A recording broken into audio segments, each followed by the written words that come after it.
think the only way to really adjust your volume would be to do it in volume mixer for like all of your browser.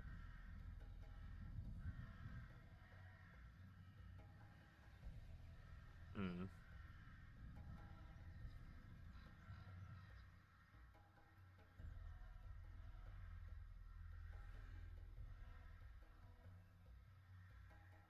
Can you hit spacebar, Mike? Thank you.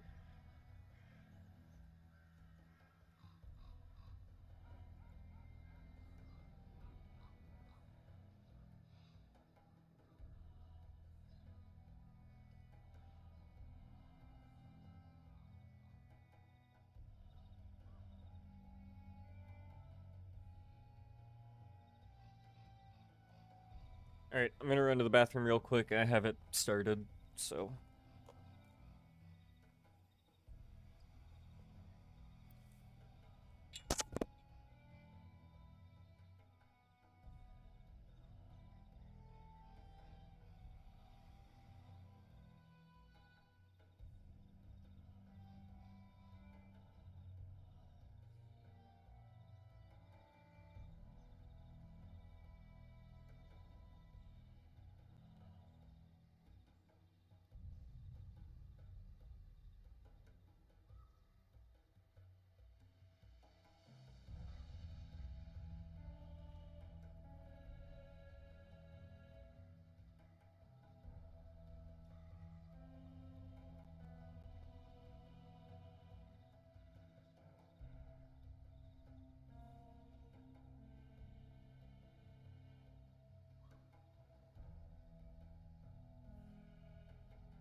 Ugh.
Did you see they're closing the Muppet Theater?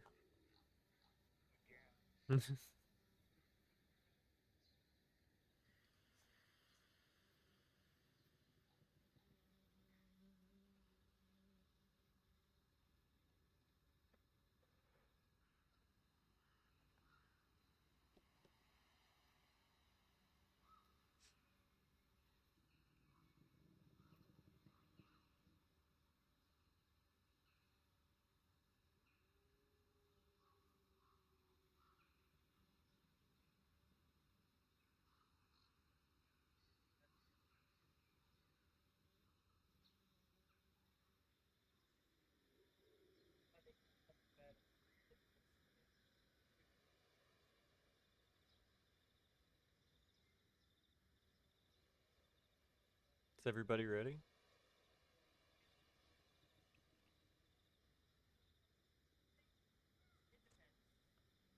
everybody ready?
Hello and welcome, everybody.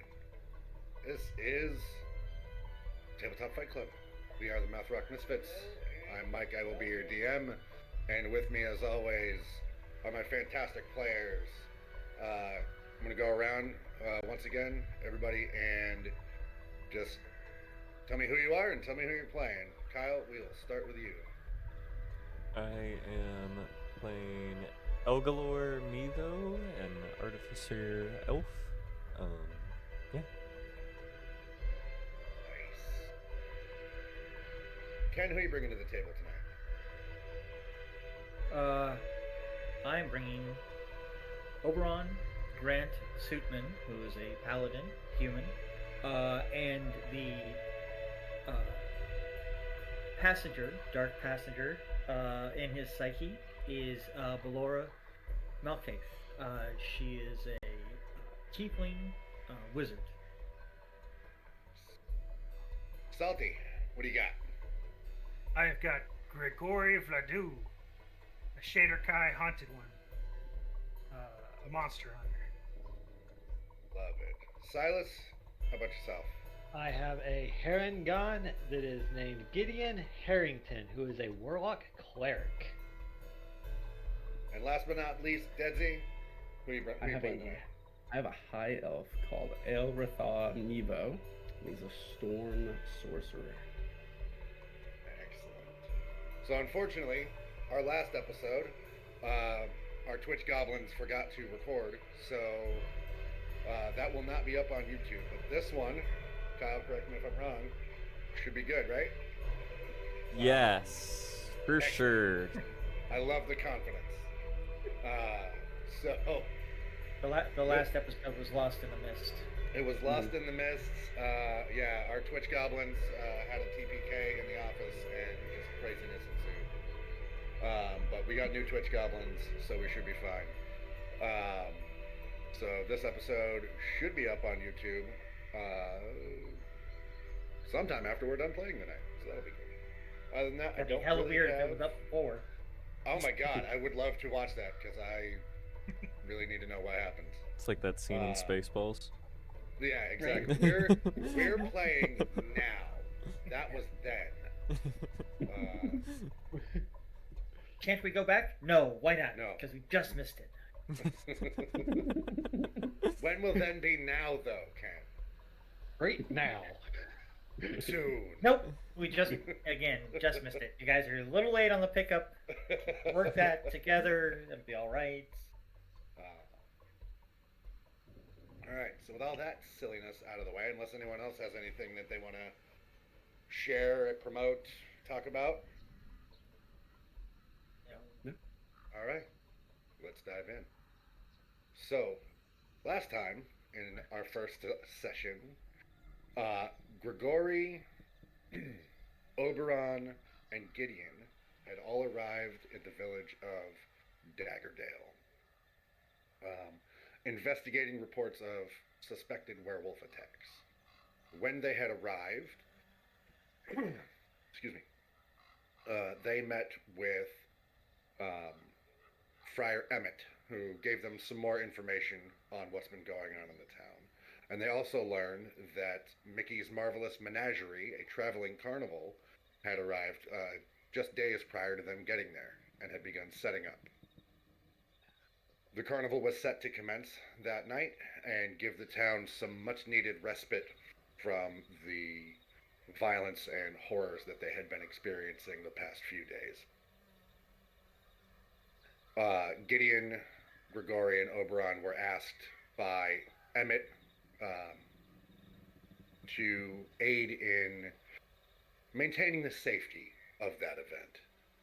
So they traveled to the carnival. They met with the proprietor, a halfling man named Mickey, who introduced him to two of his other carnival workers, the Mivo brothers, Elgalor and Elrathar.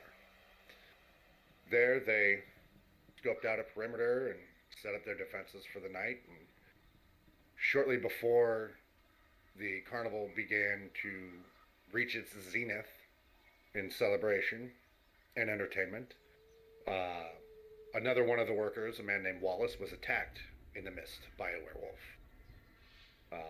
Combat ensued. The players fought valiantly. Oberon had a bit of a fit, allowing Balmora to take the stage.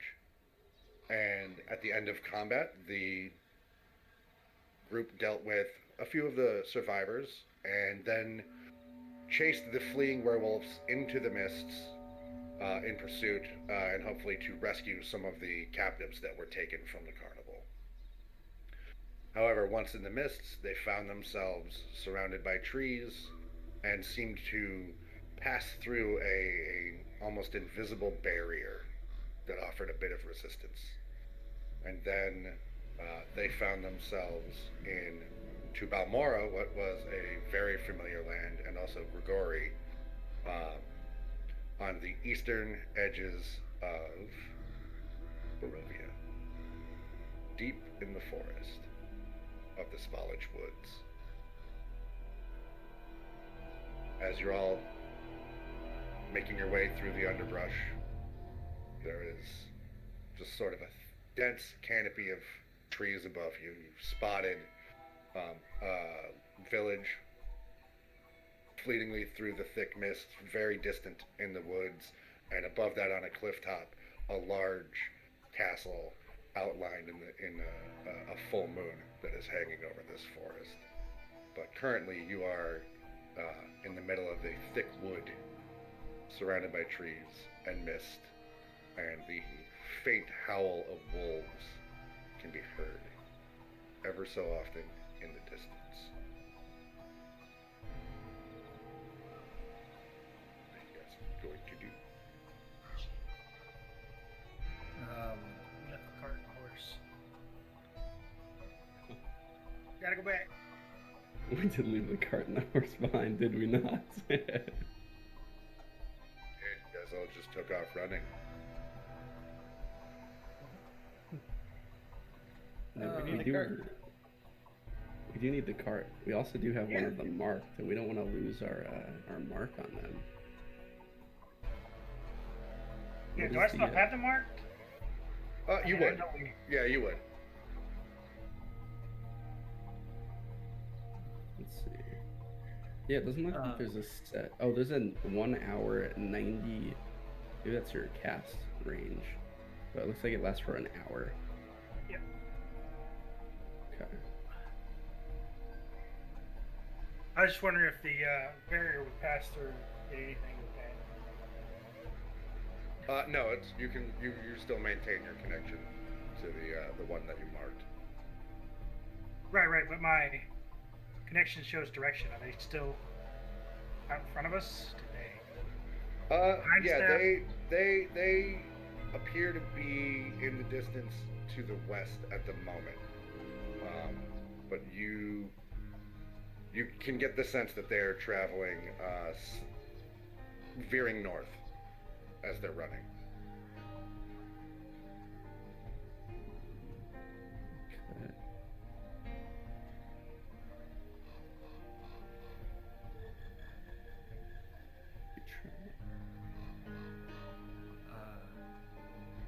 I look around, kind of freaked out. I get up from kneeling and turn to Grigori. You are from here. You've been here before. Yes, What's twice? but you've left. What's twice?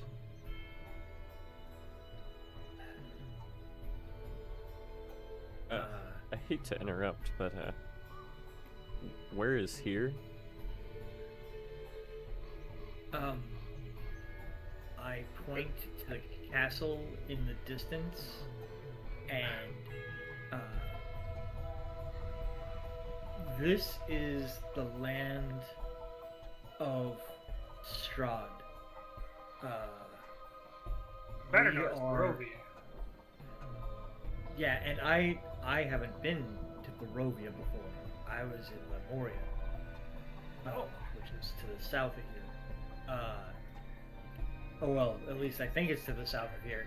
Like, I think that everywhere you are in this land, you can see that castle. That castle is always present, unless you're on the other side of the mountains. But we're in hell, basically. This is hell. We have crossed over, and now we are trapped.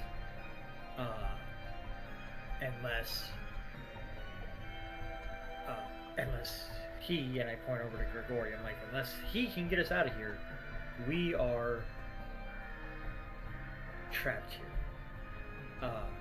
And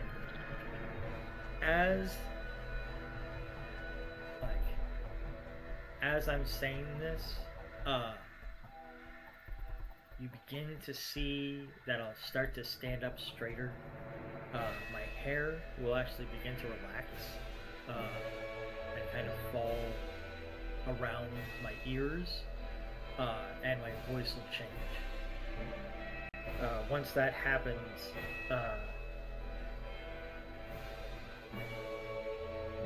I'll let you know that we can find a way somehow.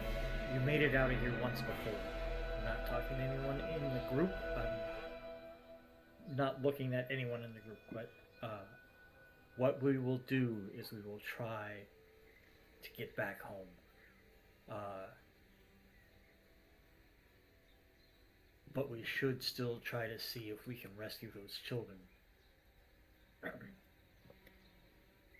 So I'll tell you, every I don't quite have the means, but I know some people who do. every time he would say the word trap when he was saying, my character would play a dramatic tune on the bagpipes. Have I heard of Good. this place at all or anything like that? Go ahead and make me a history check, please.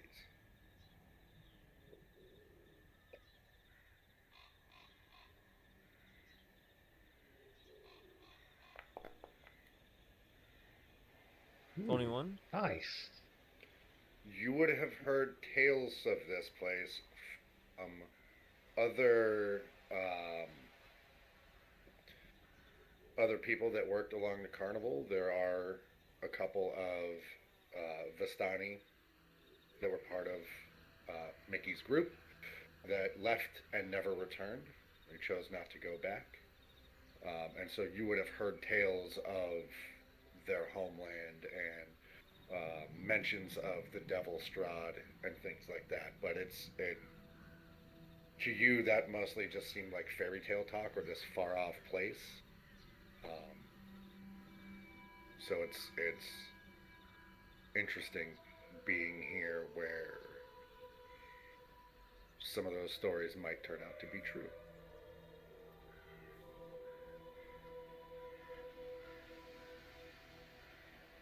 Well, I say before we get any further, I think we should go back and get our cart, our materials, our tools, everything we need before we go further. I hate to be the Young bearer of bad news, but friend elf, I don't believe that's possible. it's weird. Oh, that's what you meant by trapped in this hell? We can't go back? Do you remember the feeling of resistance? Is a Yes. good word to put it? A That, very thick mist. that some scholars say is a layer, a semi-permeable layer. I only know this because of what Ballora has gone through, and in her attempts to escape here in the first place. So, yeah, we can only go back by going forward, maybe, and finding a way. If Grigori has contacts here that can still ferry us between realms. Grigori, go ahead and make me a perception check as Yeah. a sort of forlorn wind pushes its way through the treetops and the forest around you, causing the mist to kind of swirl about all of you.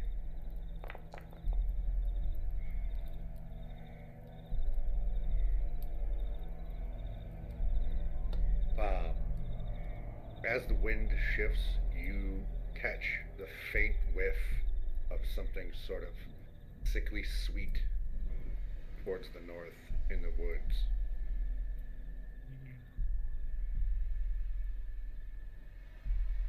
And it's roughly in the same direction that you can sense that the wolves traveled. Not a good smell. No, you know exactly what that smell is coming from. Maybe not specifically, but that is the smell of death. Do you guys smell that? A lot of it. What is that? For it to smell that much. That rotten potatoes?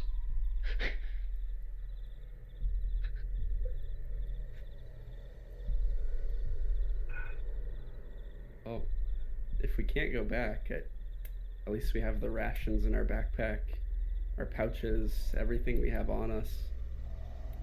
So we must go forward. Well, Grigori. if we can find some of my people, we might be able to find a way Okay. to get As I turn to the rest of the group, I kind of put my hands up like a shrug. Not really sure what to do. I don't really know where we are, but asking them to lead us, and because we can't go back, we can only go forward. Kind of. Ask where should we go next? What should we do? I think it's folly to follow the werewolves any further.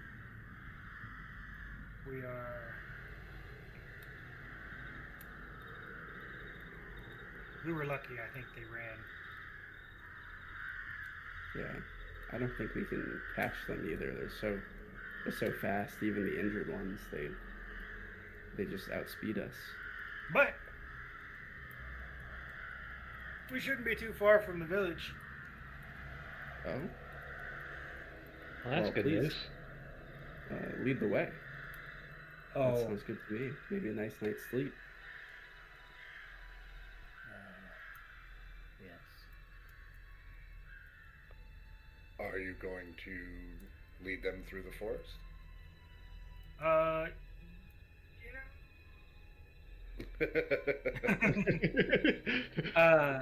That wasn't a very confident yeah.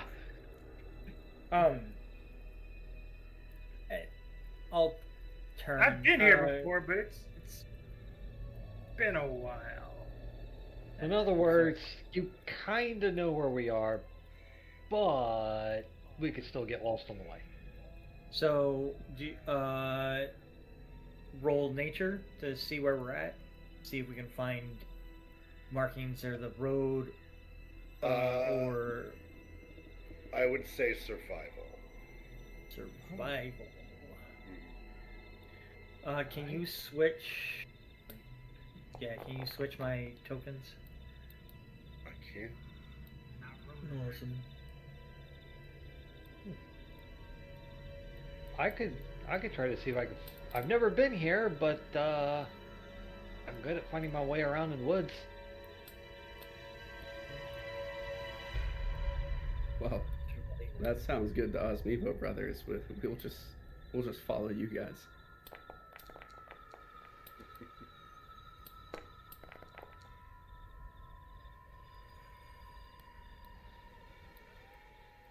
So you should all roll with these. Okay.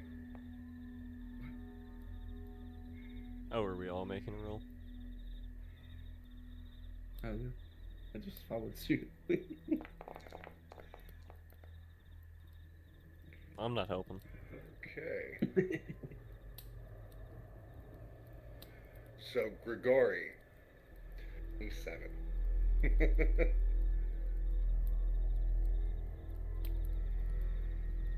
What's that? Nope, that is your perception check. I apologize. Gideon actually rolled the highest. So Gideon, you notice as you're all sort of milling about in the woods, do notice a little sort of game trail through the woods. That does, it's heading sort of northwest a little bit. So, let's see if I can show you.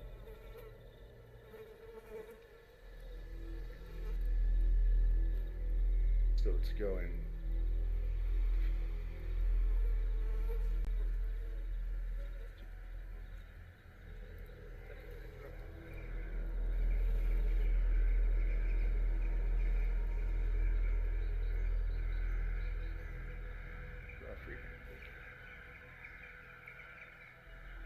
So it's kind of going this way. Hey, look. Looks like boar or something came through here. It's been trampled down pretty good. Pointed out. That way.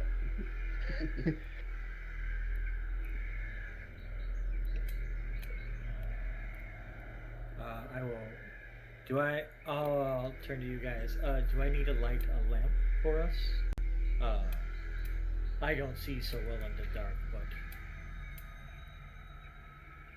but It is dark, and the mists are heavy, but it is also a full moon, and as thick as the treetops is, you do get sort of that very nice ambient, almost god rays of moonlight creeping through the treetops and stuff. You can see fairly well right now, given that it is still the dark of night. right. It is not pitch black, but near. I don't think we should see any fires. I wouldn't want to draw enough attention to us. I think we can see fine as is. Right. I don't have your eyes. That I is don't true. see in the dark. So, but Well, Gideon, you let's see. said this direction. Here. I will Point toward do the for game you- trail that pointed out the trampled underbrush. Do we- hear Do we want to light not a werewolves, torch for you? but just wolves howling in the distance? Well, no, 'cause as that's you're what Mike was deciding on your saying. light. Yeah, Exactly. it's you can It's see nice well and bright. enough, even though Oh, okay. even though it's dark. It's a very very bright moonlit night. So dimly lit. Yes, yeah, you can see enough. So you guys are going up this trail that you found. One would hope, yeah. As you make your way through the woods and through the mist, and you're coming towards what you can see as what looks to be an old road cut through the woods in front of you. Gideon, you get another powerful whiff of that scent that you picked up earlier. All of you, actually, now can smell that. And as you're getting closer, you see sort of buried in some underbrush just off the road is the body of a young man that has been sort of crumpled and left there. As you get closer, you can see that his clothes are torn, his flesh is ripped open, his intestines have been spilled out and sort of trailed around into the brushes. And it appears that there have been crows at the body picking at it. And surrounded by the shrubs that this body seems to be sort of stuffed under are several different sizes of paw prints. They do not look like the same tracks that the werewolves you were chasing earlier made. These appear to just be wolf tracks, but very large ones. And in the hand of the man under the brush is just a bloody and crumpled piece of paper, sort of clutched in a little death grip. Get the paper out of his hand without tearing it. Pry his hand open, pull it out.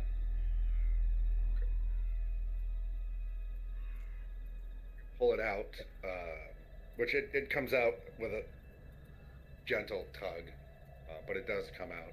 And there's a large wax seal on it with the letter B pressed into it. Parchment is worn and flimsy. It's a little wet from the night mist, but not soaking. It's just sort of damp. It's been out in the elements for a while. Show it to Grigori. Does this crest mean anything to you? Does it mean anything to me? It does not. Roll an history. Does not at the moment. Does not look familiar to me. Well, we won't know who it goes to if we don't read it. Break the seal and open it. Okay. Who is opening this? I will, since it was my idea. The rabbit. Okay. All right. I am going to send a handout.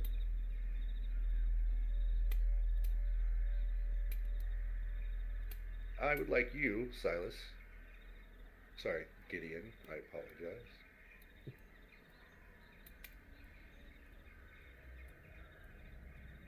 To compose a this. 3-act play with Yep. bagpipes depicting the contents of the letter. It's the Hail to thee of might and valor. I, a lowly. Oh, I apologize. Stop reading. I gave you the wrong thing. Oh, Hold on. A lowly, I confused thought man. it just took me to the right thing. Confused Did rabbit. oh, sorry. Translating it to the wrong language. Give me a moment. There we go. Hold on. I go over there and turn Kind it of up. pull on your like antelope. You flip it over. Ah, that makes much more sense now. Thank you.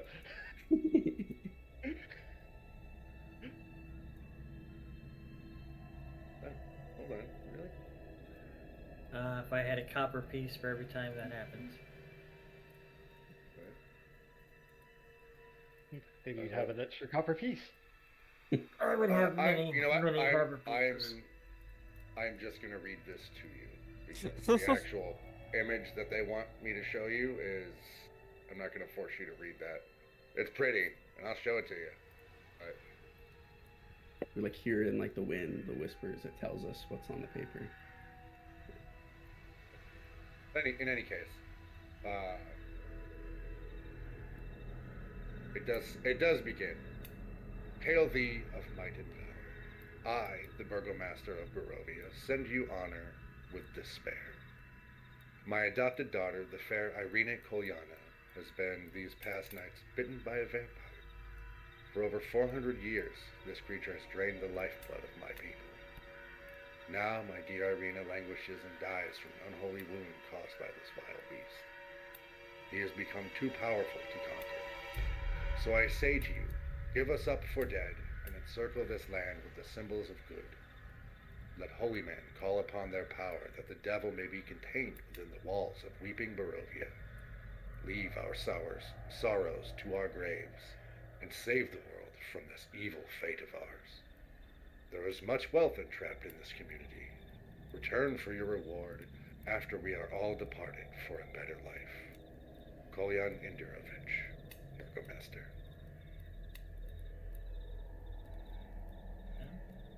Well, that sounds rather final.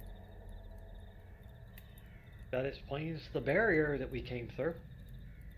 Get the impression that this man was probably going to affix this letter to the large stone gates that you can see cutting across the roadway just to the west of you. Can we decipher how the man died? Do we know how? Oh, he was very much Well, it mauled looks by like he was wolves. Well, ripped okay. apart. Okay. Yeah. All right. Well, I'll keep the letter.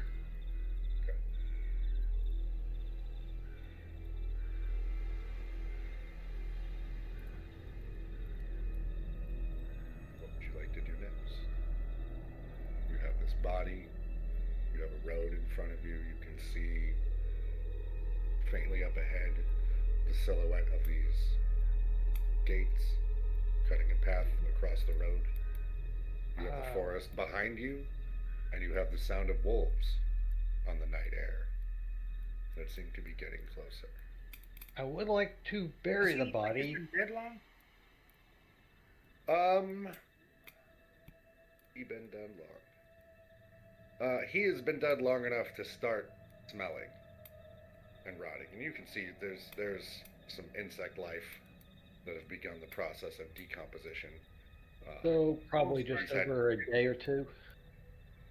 At the soonest, a day or two, maybe a couple days more than that. Well, good instinct tells me to bury him, but I ain't got a shovel to do so. So that's out of the window.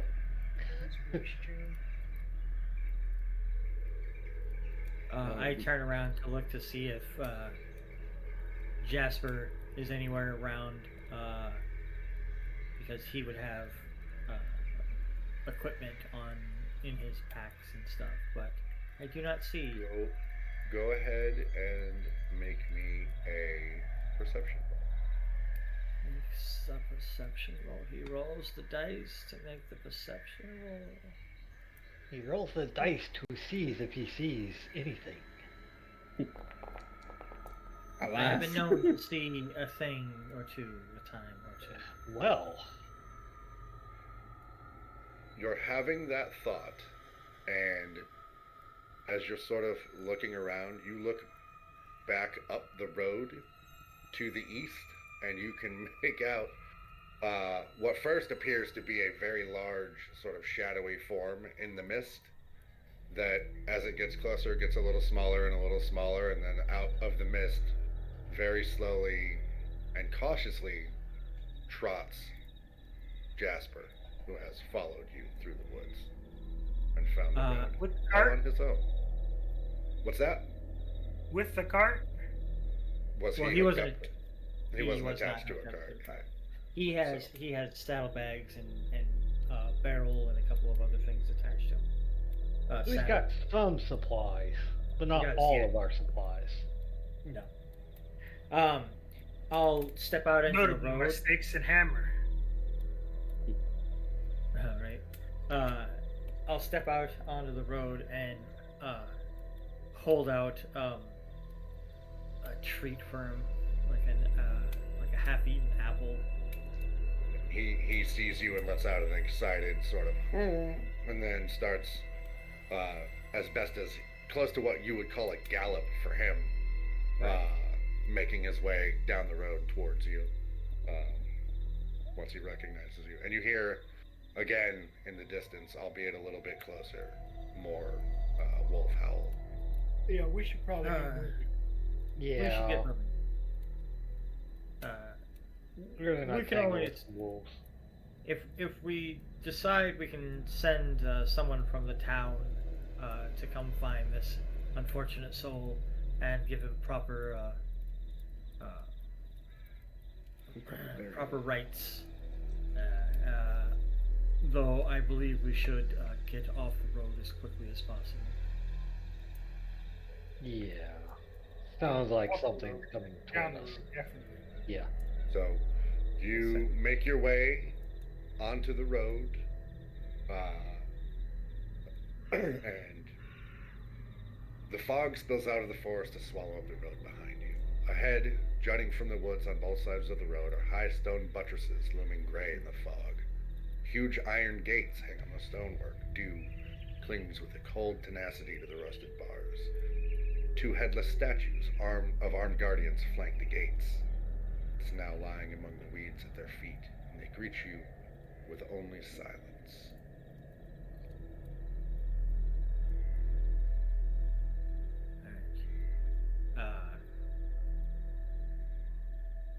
Oh, jeez. Oh, Jesus Ah. Christ. Okay, Yes. that's a Yeah. lot bigger than I thought it was going to be. Yes, you have arrived at the gates of Barovia. So It we're appears they've way lost their back head. here. That means we're way back here on the road still. That means we're way back here still. As you make your way down the road and approach the gates, they begin to slowly creak open on these rusty iron hinges, sort of a loud.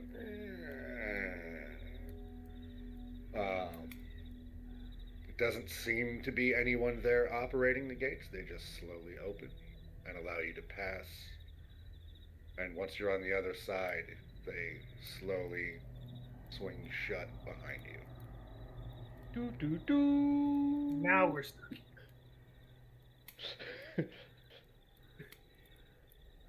Well, that was a little creepy. I won't lie. Thanks for letting us in. Welcome Thank to you, Barovia. Master. Now, where should we go next? I say, as my character's a little freaked out by the environment, the door, all the noises and the scent. He in the came air. from Barovia, so we should probably go to. He came Yeah, back I as agree. Barovia. Gate shut. Road ahead of us. Follow the road. All right, we'll make our way down the road. And in the thick of it. To an open clearing. I'm inside you. Let me out. Thank you. Thank you.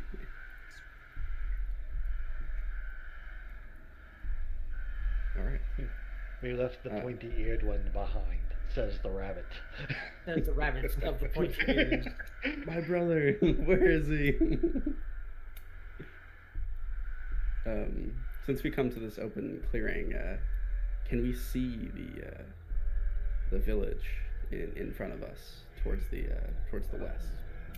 As you are coming out of the clearing, to the south, a wide river, and it appears to be almost unnaturally blue as it flows through the landscape. It appears to be about 50 feet wide, and every so often there are arching stone bridges that span this river. And then the west and the north of you, you can distantly see a village. Okay. Ah. Possible shelter. Well, I know. I sure would like to go into my trance and meditate for the night. What do you think? Oh, go! Standing here is not going to get us anywhere. Yeah, no. Good. No, you go on. All right. Oh, we go to town. You can rest when we get to town. We head down the road just to the outside of the village.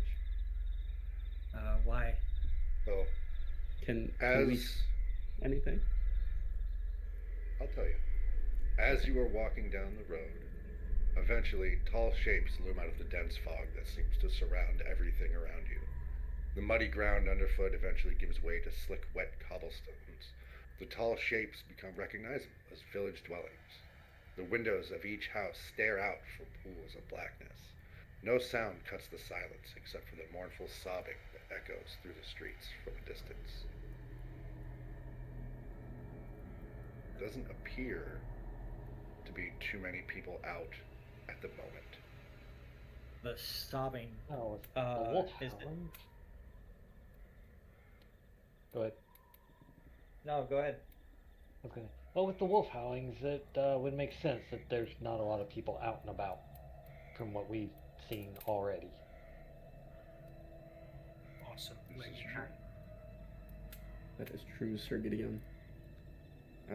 Can we see a possible tavern or a place with a few people, maybe with the lights on?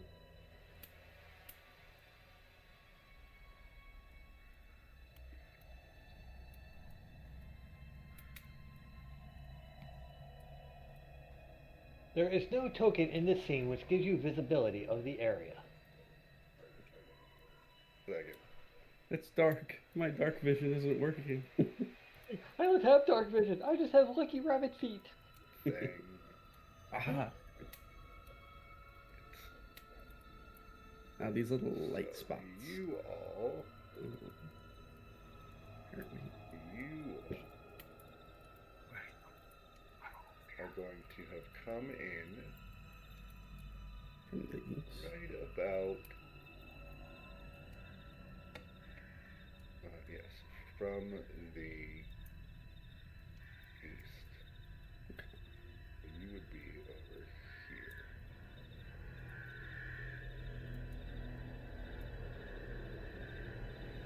And still as big as houses.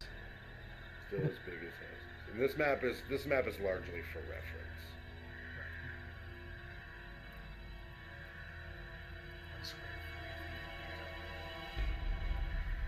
Oh Jesus. Yeah. So those houses are actually really, really huge. Right.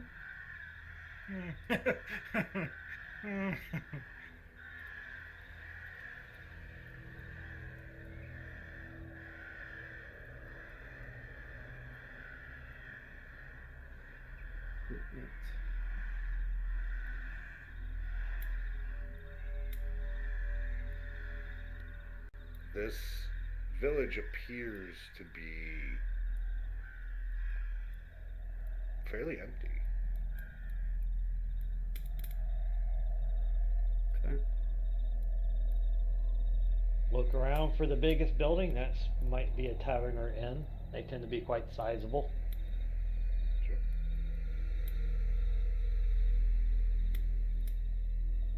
Let's see. Are there any lights or anything on in the village? I know you said it's quite empty, but the moonlight. From where you are right now, it appears to be mostly deserted. Okay. Walk our way down the main street here, and As we move through the town, is the sound of the wailing or the sobbing seem multi-directional and kind of No, omnipresent, or as you move through the town, it does appear to be coming sort of from the southwest a little bit, and as you near the center of town, it does seem to be getting a little bit louder. okay.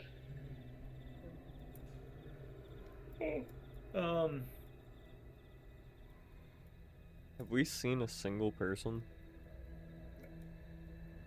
I really hate this fucking. I would color. expect nobody would be out of the buildings after dark here.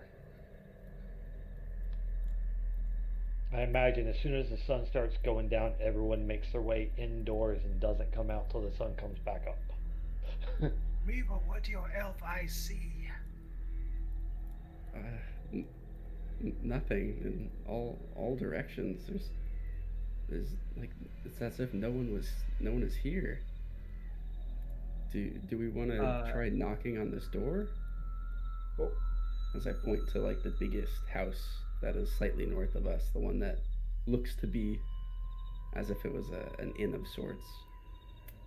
Kind of point towards it, asking that, like, if we want to knock on that door. Surely. Yeah. Which I'm also, sorry, which house was that? This big one right The- here on my ping, right here. This big one right here. Yeah. Okay. Also, are there stables attached to this?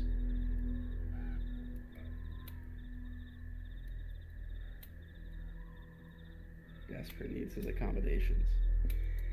just Jasper seeing what they needs his have for- accommodations.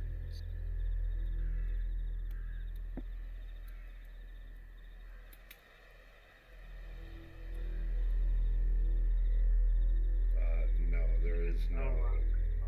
There are no stables here, but what you do see, as you approach the building, a single shaft of light thrusts illumination into the main square, its brightness looking like a solid pillar in the heavy fog. Above the gaping doorway, a sign hangs precariously askew, proclaiming that this is the Blood on the Vine Tavern. Ah, Finally, a tavern. I One of can't the say bigger buildings. that name, but shall we go inside? I say as I kind of halfway between the tavern door and the rest of the group. I don't want to go first, but I ask if someone wants to walk in first. Yeah, let's go. All right, we enter the tavern. All right, everyone, you must gather your party before venturing forth.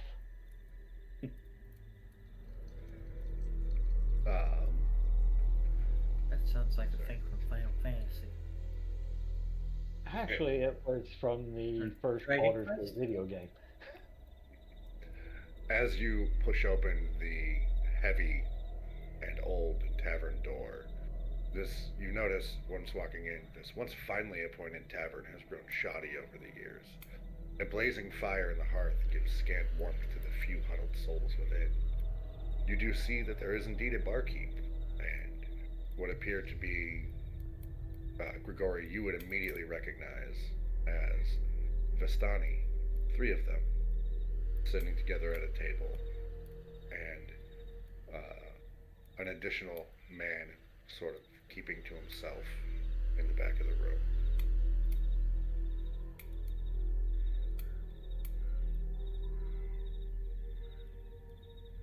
I'll walk towards the innkeeper or the tavern keeper. The barkeep? Yeah. Okay. Good sir, we are newly arrived, obviously, in these parts, and we are looking for rooms. Do you have accommodations available?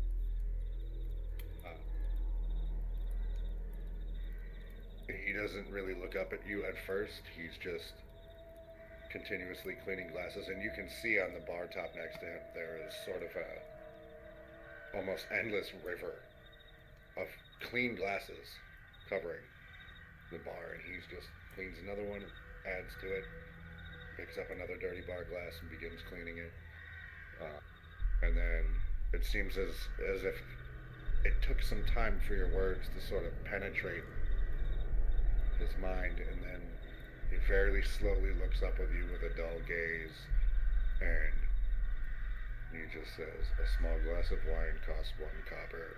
A pitcher of wine costs a silver. What would you like?" I will slide him a silver.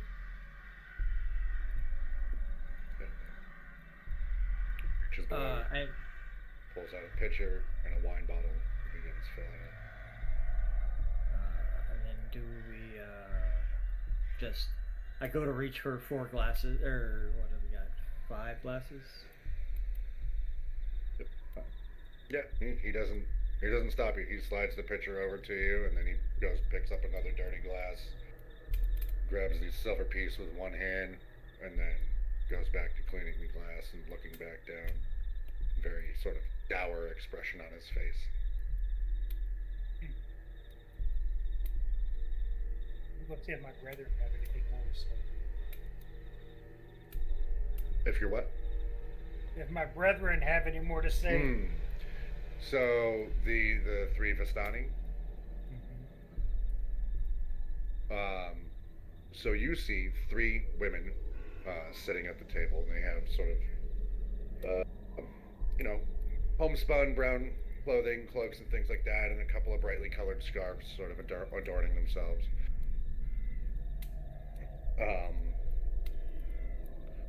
But they don't seem to pay much attention to you. They're about the same. Vacant stairs. No, not vacant stares. They just don't seem overly concerned with you. One of them just looks up and kind of appraises you for a second and just says, "Just make sure you pay your tab. You'll have no trouble here." And it goes back to her conversation that she was having.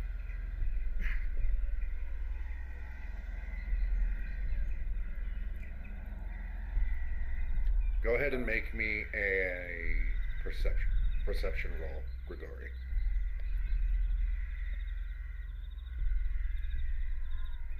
I'll be right back. Ooh, very nice. You see a familiar, sort of on the webbing of their hand, right here. All three of them have different but similar tattoos that are also similar to tattoos you would have seen some of your family members and friends of theirs having had growing up. It's kind of an ornamentation, sort of that sometimes Vistani like to take on. Kind of marks them as travelers. Okay, so they're just travelers. Well, a lot of Vistani have that. Right. Do I have that? You do not. You do not. All right. But you recognize it for what it is. Right. I'm gonna glance over at the person sitting by himself in the corner. What do they look like?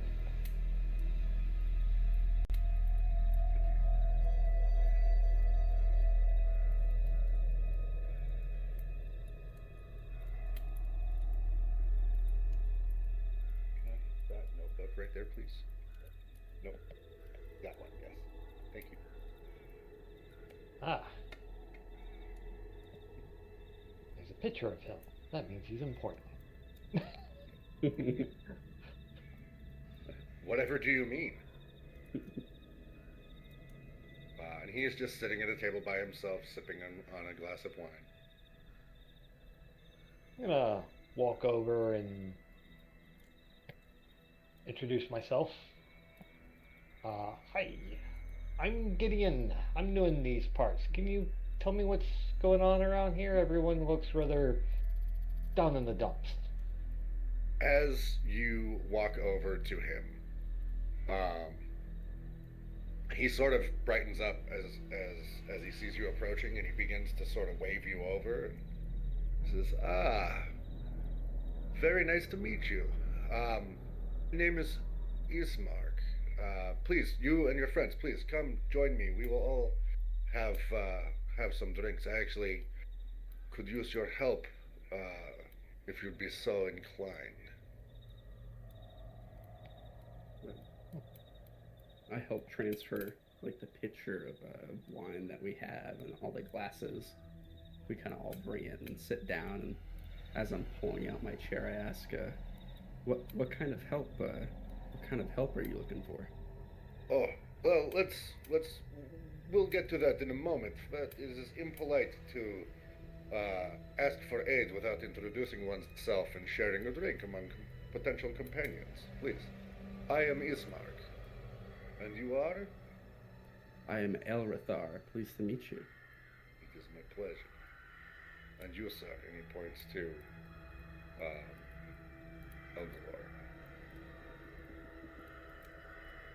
Oh, sorry. What'd you say? My bad. I was looking at something. He was. Ismark is introducing himself to you and asking who you are. My name is Ogalor. Pleasure. And I assume you are brothers with this one, yes? And he points to Elrathar. Unfortunately. Yes. Such is the way family is like that sometimes, yes. And then he looks over at Gideon and kind of just looks you up and down for a second, and then looks at Grigori and says, "You, sir, you look like you have traveled around a bit." A fair bit. Yes. What is your name, if I may? Grigori. Vladu. Ah, Grigori. That is, you wouldn't be from Barovia, would you? Not originally. Most that stay here are not, unfortunately. And then he looks at Gideon and I apologize, my friend, for my rude behavior, but I was a bit caught off guard by your personage. We don't get, well, people like you here very often. I apologize for how blunt that is, but most of us, humans, that is what is here. Anything else is usually dangerous, so No forgive me. offense. I get that a lot, just about everywhere I go. I think it's the horns. Go figure. They definitely help. That is for sure. As I said, I am Gideon Harrington. It's a pleasure to meet you.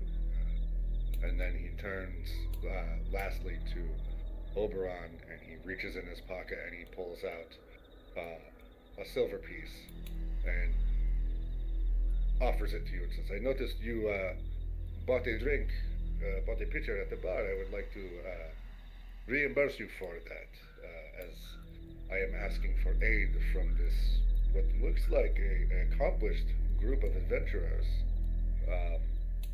I have need, and I am not one to take advantage of another's hospitality when asking for help. So please allow me to buy your drink this evening. Did he introduce himself? He did. His name is Ismark. Bismarck, you can keep that coin and use it for whatever you need it for. I can't see why we would need to conduct business over charitable items. Fair trade for the work and effort of the people who produce this wine, the caretakers of the land. We'll leave it for that. Very noble of you. Okay, well, perhaps we should have a toast then. And he pours, refills from his own wine pitcher, and pours a glass for each of you. And 2 new friends, yes? A new friend. Insight. Yeah, go ahead. Yeah, new friends. I'm just going to push the wine glass forward slightly and just say, I don't drink. Respect that. He downs his entire glass in one gulp and then refills it. I do the same. My character will sniff the wine before drinking. That's fine. Yeah, that's just what he does. He sniffs every drink before he drinks it. Gonna hold you to that. Now that we have And, drinks out of the way, what do you need assistance? Yeah, Oberon, as far as you can tell, by the way, he is on the low. Earnest. He seems very genuine. Yep. Well, straight to business then. I like you. I like this. This is going to be very good for all of us.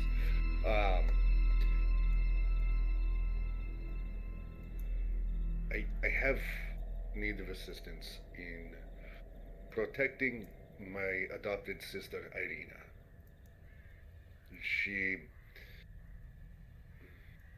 How do I put this? I need her escorted to a village on the other side of the valley. A settlement. It is beyond the view of the castle that you saw on your way into town. Surely you've seen it. It's almost impossible to miss. Hard to miss. It's impossible to miss. Was that the What was her name name? on the parchment that we found at the gate? That was the adopted daughter, I believe. Irina? Yes, my father, he is the burgomaster here, and he sent one of our villagers out towards the gates to ward off would-be intruders. or adventurers to the village. Things have grown dangerous here of late. I pull out the document and say, "We found this. Unfortunately, the ones that carried it were mauled by wolves." And he takes it from you and looks at it for a second, and then hands it, sets it on the table,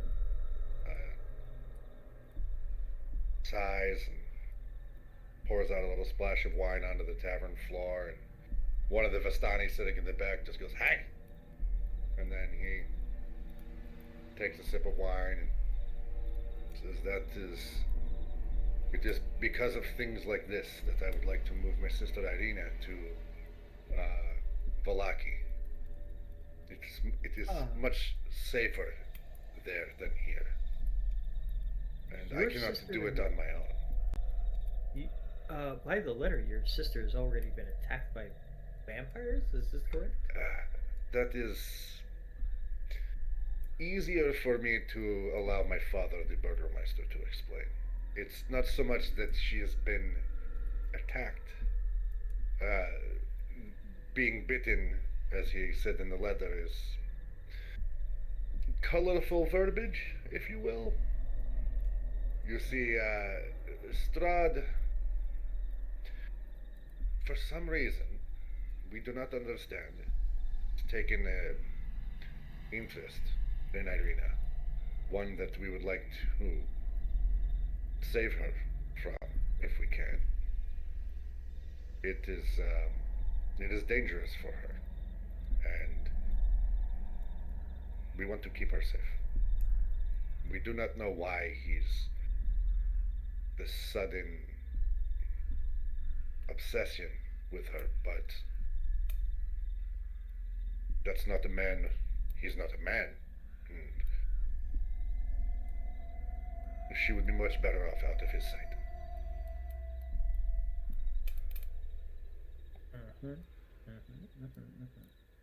And how far away is Vlachia? Valaki is on the other side of the village, and he picks up the letter again, and frowns, and then crumples it up and looks at the rest of you and goes, This letter was not written by my father. That letter That was not. is a problem. Yeah, that would be One problematic. would know their own father's handwriting. Taught me my do you letters. recognize? Alright, I'm gonna roll insight now.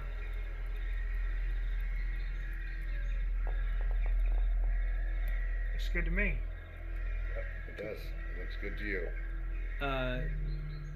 Ismark, do you recognize the handwriting at all?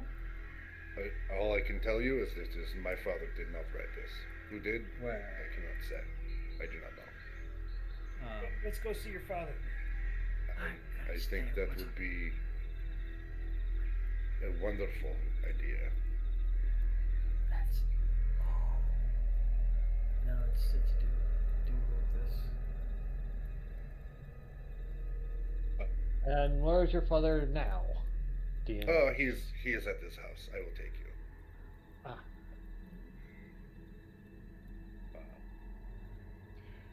He is at.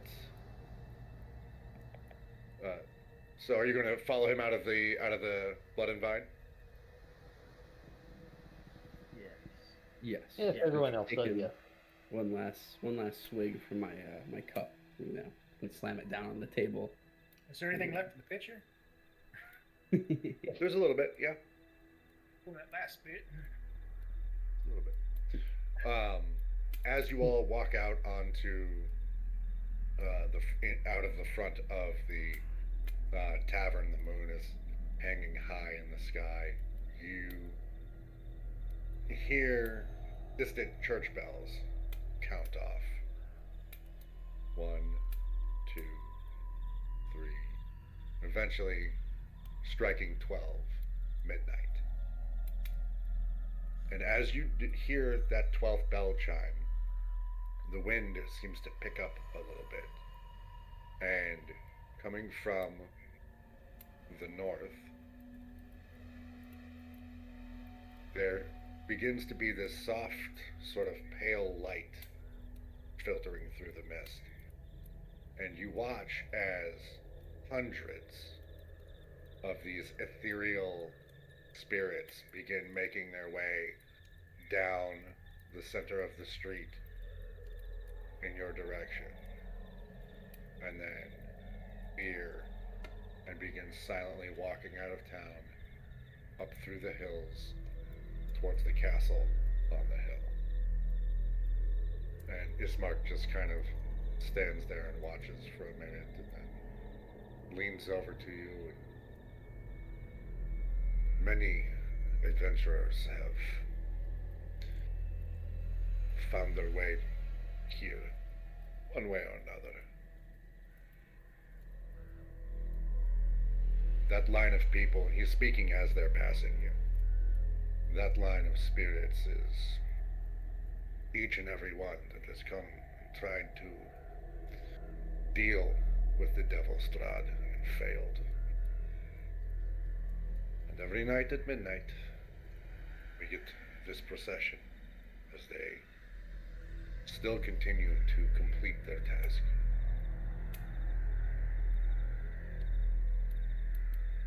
Hopefully we don't join them.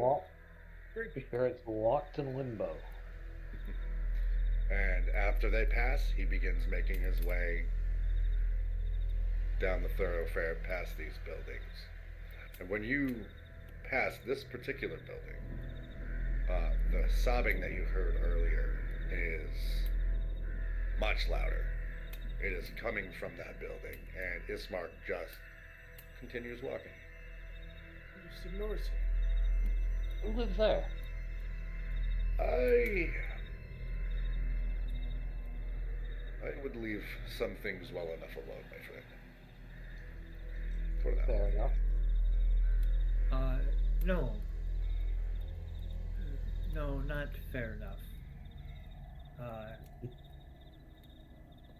Is there a reason? Is it a mother in distress? Is it a family crying for the death of one of their own? Is it a spirit trapped in the house?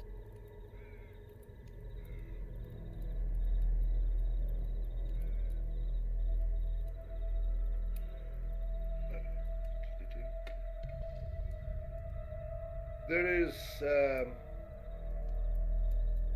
that is Mary's house. Her daughter.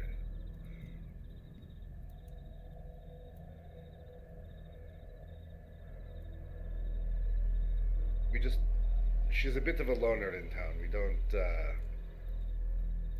don't really speak much of her, but,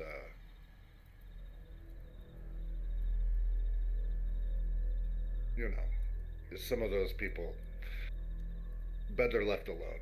She's trouble, and not our concern at the moment.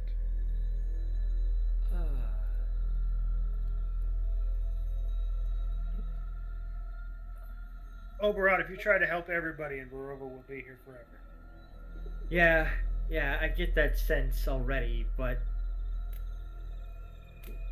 what if she's like us? What if she is trapped here by not her own accord?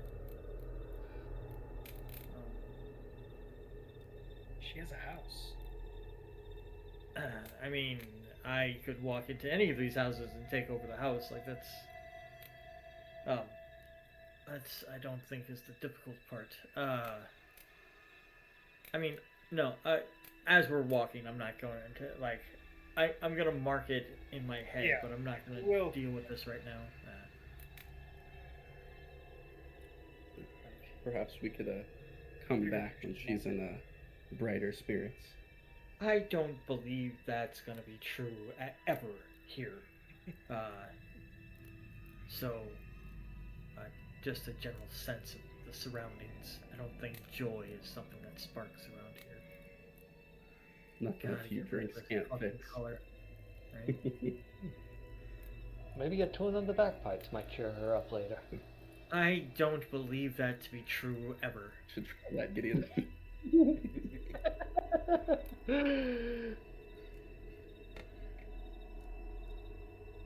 What's up? We keep following him. Yep. To where he wants to take us. So you all continue on your way, and you come to the edge of this mansion. Go ahead and make me a perception check. Anyone in particular, or all of us? Now, I just want to put it out there. I've got a 17 passive. Sure, that'll work. He makes it. So as you near, anyone else who wants to roll, if you roll higher than 11, you will notice the same thing I'm about to describe to Grigori. What if my passive's 14? Anyone who has a passive higher than 14, which I checked earlier is all of you. Okay. Okay. 14. In any case. The most But important. as you stat. near it, you notice there are trampled weeds all around the mansion, as well as scores of wolf paw prints and human footprints. Wolves have been nearby. When you reach the mansion, Ismark walks up to the door and tries it, and it is stuck fast and heavily barred. And he bangs on it a couple of times. Says, "Open the door, sister." A few moments pass, and then you hear some muffled speaking coming through from the other side of the door, and eventually there's a loud thud as a bar is moved, and then the door slowly creaks open.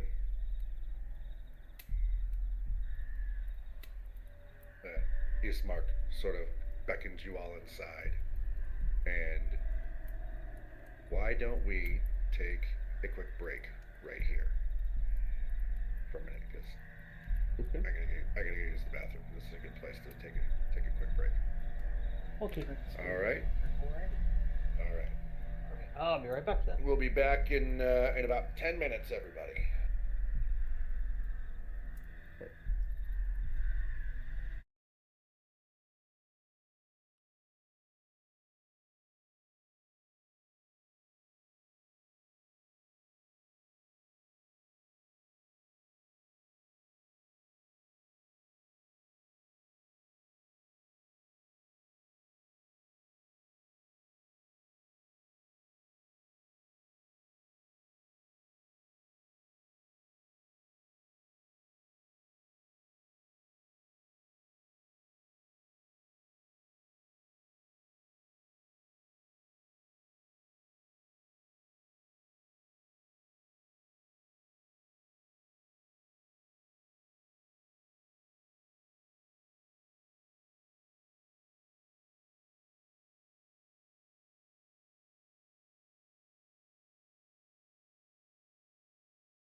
We are back.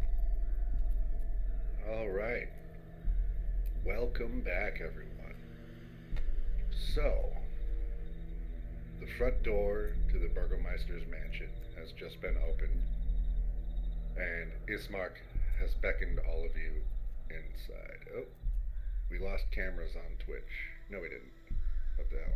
All right. Yeah, we did. And now they're back. Yeah, we totally. I'm going to ignore it. There's a lag on my phone, so yeah, we're good. And Ismark has beckoned all of you inside. Do you follow him?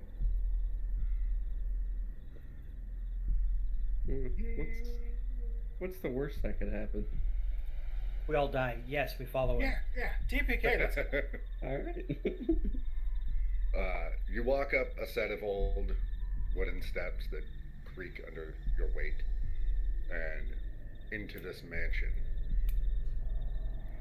The first thing you notice is that the interior of the mansion is very well furnished, but the fixtures inside all show signs of great wear. You notice various oddities and, in some spots, floorboards that have been ripped up and nailed over various windows and things. As you walk in, you see off to one side is a sort of a drawing room, and in it is a very simple wooden coffin with sort of a few haphazard bouquets of wilting flowers that have been plucked from the grounds outside, and the faint odor of decay seems to permeate the entire interior of this space. Standing in the middle of the room in front of you is a striking young woman with auburn hair, standing next to Ismark, and they're having sort of a heated conversation.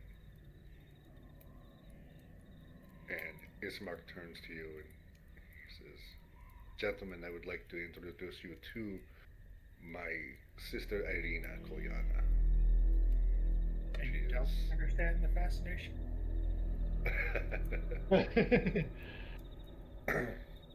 And she just goes, "Charming. These are the men you brought here to help me get to Vallaki, to help me get away from the devil?" Ismark.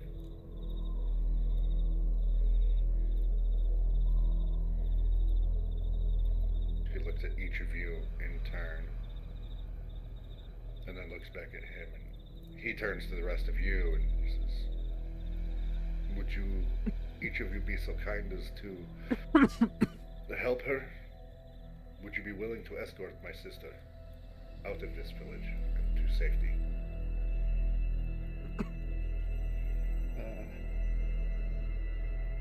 I say as I'm kind of pondering the thought of it, as much as I would love to help you and your sister, what is in it for us?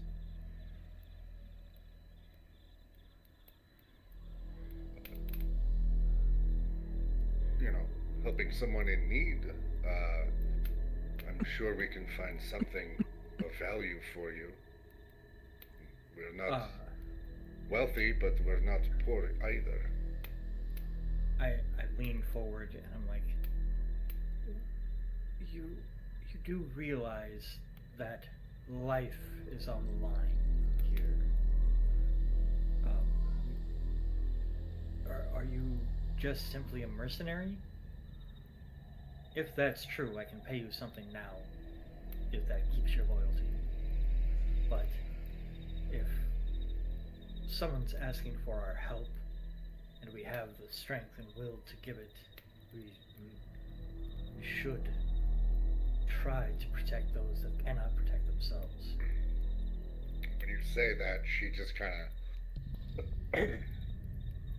looks at you, cocks her head a little bit, and almost sort of scoffs, and she says, "It's not that I can't protect myself, it is just that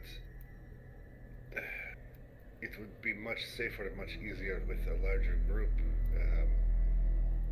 Sometimes a person alone is best when protecting themselves, but in this instance, Many hands would be a very good thing to have on this journey. I cannot stay here. There have been wolves and other awful, terrible creatures attacking this house with me in it for weeks. My father, his heart gave out 3 days ago.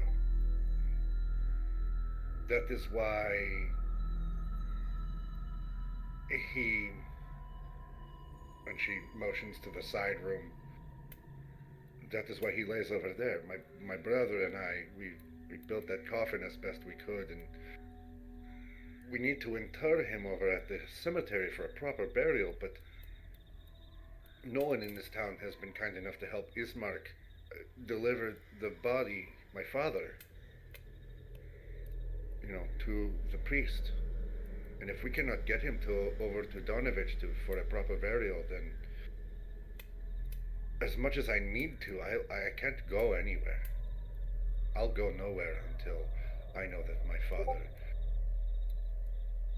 has been interred. Are the laid to burial rest. grounds here in this village, or are they in another village over? You've witnessed the parade. Oh, the spirits. procession. Surely you have seen them. It was only moments ago. You must have been walking here, yes? Yes, I didn't realize that there was a Oh. grave site here in town. We saw them along the procession, not at the beginning.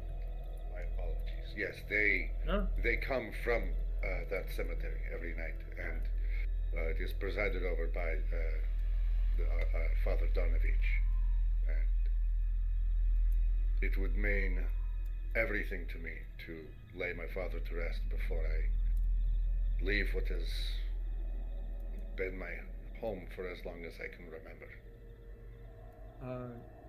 Can we do that in the morning when the sun is up?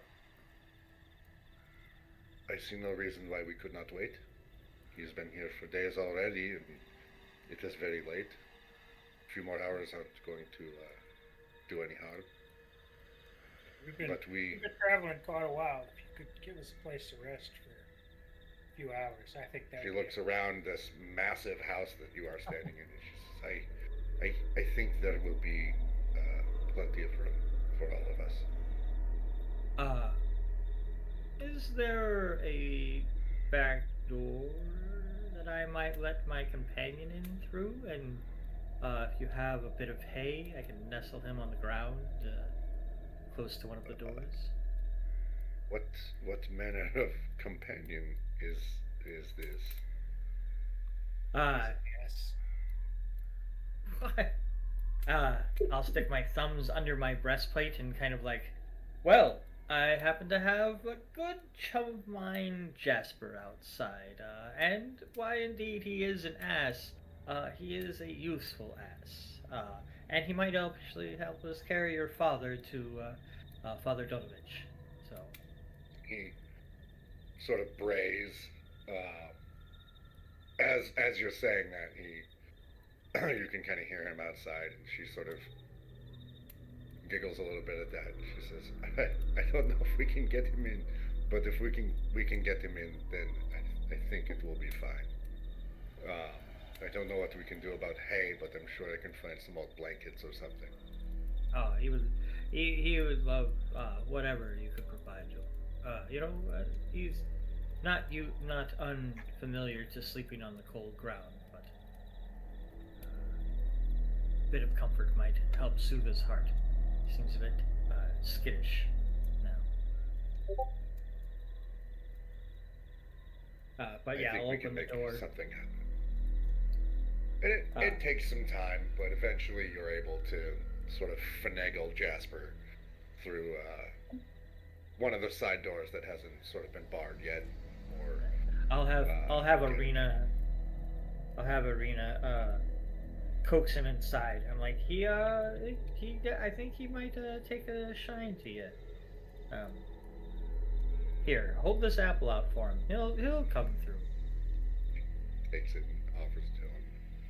He eats it and and sort of nuzzles her a little bit. She smiles. You guys manage to scrounge up some sort of some pillows and old molded pillows and blankets and some torn things, whatever, make sort of a soft bed for him. There are enough beds in the house for all of you to use. And, Ismark and Arena go about sort of resetting their defenses for the night and buckling down for things. And then I'll assist them in that once I get Jasper laid down. sure, yeah, go ahead. And you do. There's no issues with any of that. We have much to discuss and a long road ahead of us, but I really appreciate it means a lot to me that you are willing not only to help me find safety, but to help my father. He was a good man, and he deserves a proper burial. And what of the young man who was delivering the note to the gate? I know of no such man. That makes sense. He'd only been there for a day or two. This man's been in rest for several. Right, but wouldn't he also deserve a proper burial? I'll describe the situation we found at the gate when we got in with the mauled bodies, the letter we found. It doesn't sound like anyone's going to go get him if they won't come get the father. Yeah. Right. No, Yeah. Fairly unfortunately, he's prestigious. probably one of the ones that now belongs to the forest. Well, That happens here more than Life- anyone would like to admit. life feeds upon life. Hopefully, life So I feeds said upon earlier, life. he's wearing- Sometimes other things feed upon life. And she kind of reaches up and just rubs her neck, sort of absent-mindedly, as she says that. She says, well, Speaking of, I think we should all retire for the evening, and we can begin our preparations in the morning. look at Eastmark and ask him how his father was supposed to explain it. He's been dead. Well, it was easier for me I needed to get you here, to see her, for her to see you, and hope that you would be the kind of men that I assumed you to be. And I apologize for the deception, but my first priority is getting Arena to safety. My second is destroying that evil son of a bitch up on the hill. I cannot do one until I have solved the other, and I need your help. And I apologize. No more deceptions. I understand.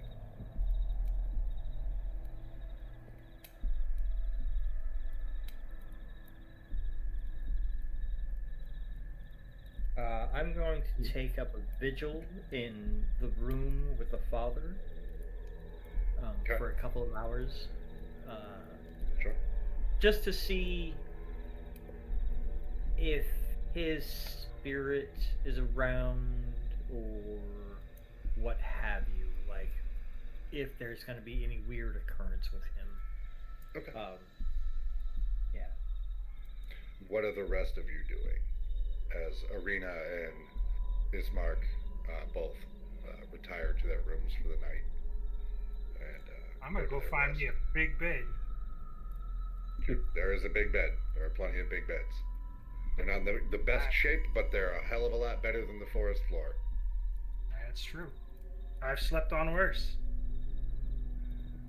My character sleeps in the in whatever bed he's provided backwards. His feet are on the pillow, his head's at the foot of the bed. Okay. I will. And brothers, what are you guys doing?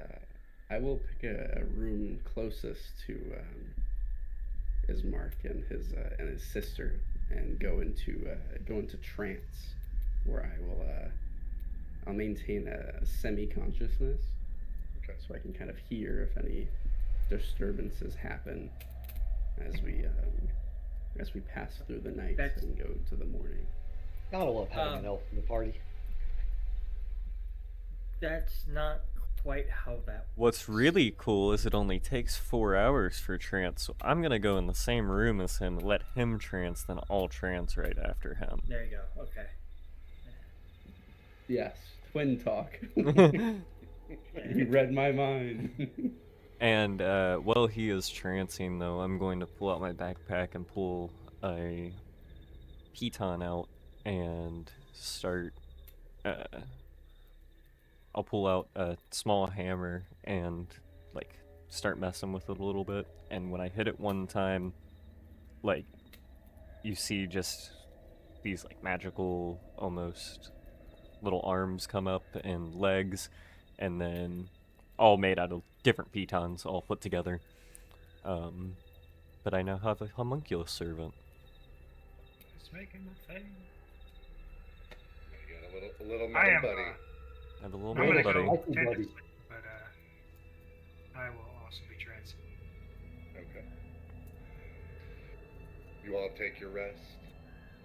The night is uneventful for the most part. There is a brief moment after a couple of hours where all of you are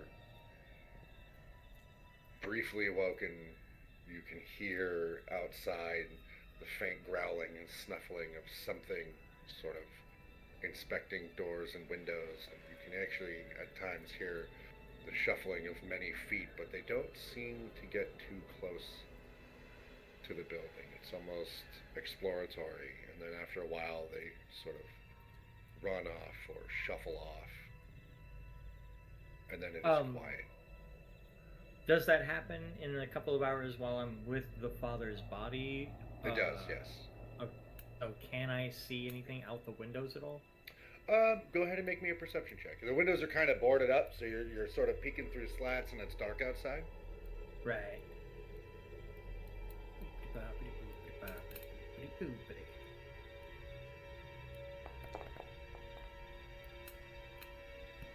that come up? Came up. So you see, and it's hard to discern really what you do see because the mist is still so heavy outside at night. But you do see what appears to be the couple of faint forms of. They could be large stray dogs. They could be wolves. But they seem to be sort of circling around. It doesn't appear like they just sort of run past that window by happenstance. And then you also see sort of these slow-moving, shambling forms that it almost, if you didn't know better, you would assume it was just a few drunks kind of walking by. But you definitely know better. And Right. you have a very strong inclination off the bat that those might not be the living. But they, as close as they get to the mansion, they don't seem to come much closer. And then after a while, they sort of shuffle back into the darkness.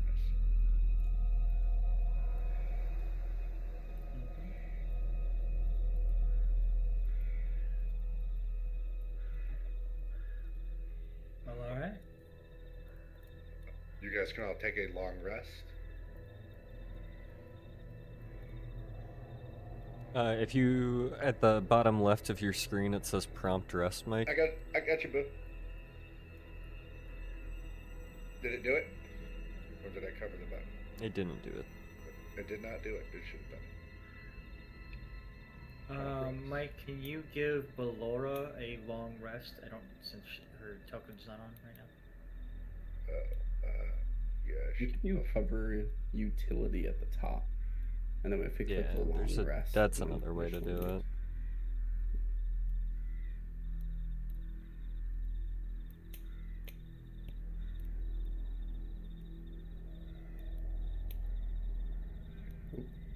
That should have done it. Did it not do it? Looks like it did. Okay.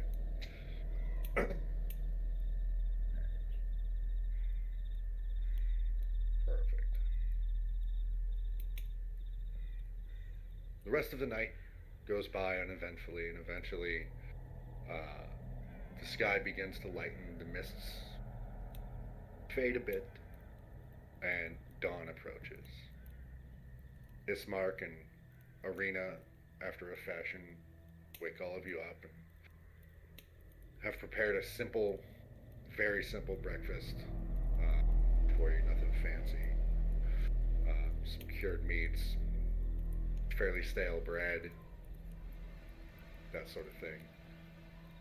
Mostly water. They don't have any other farm animals or anything like that. And they look at you, and I think the first order of business, as Mark says, is that we take my father over to the church, and hopefully Donovich can assist us with the burial, and then we can be on our way and begin taking Arena to Valaki.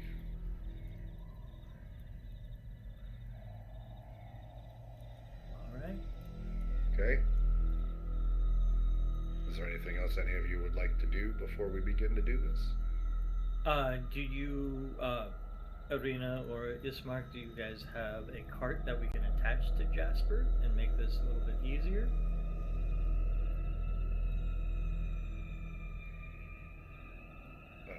Yes, I think we have a small wagon that we can Okay. bring about. It's mostly for farm work, but it should get us across town. Yeah. It'll work. So after it takes you guys a little while to sort of button up the coffin and get the man. You know, he was a little bit on the larger side, but you eventually get him up, loaded into the wagon, get the wagon hooked up to Jasper, and begin slowly making your way through town. And during the day, it's not much different than a night. There are a few more people milling about, and they all kind of do walk around, sort of head bowed, shoulders slumped as if they've got a great weight sort of just pressing them down, very expressionless. There's no mirth, no levity to this town. You don't hear the sound of children playing or anything like that. Even the moaning from that one townhouse has abated for the time being. But Do you we do see anybody stir around that house? Around Mary's house?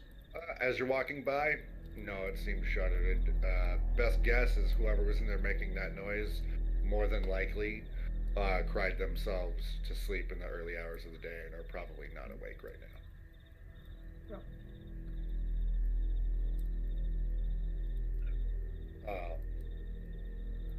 But you make your way through town to the north up to the church.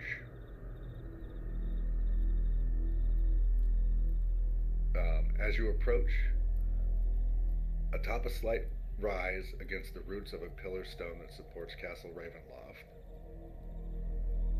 stands a gray, sagging edifice of stone and wood. This church has obviously weathered the assaults of evil for centuries on end, and is worn and weary. A bell tower rises toward the back, and even in the early morning hours, a faint flickering light shines through holes in the shingled roof, the rafters of which strain feebly against their load.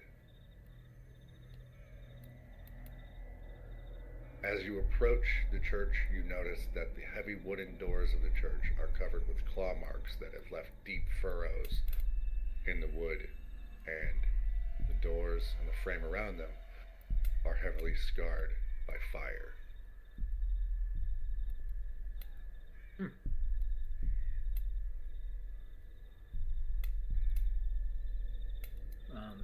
Well, Church has that's seen better terrifying. days.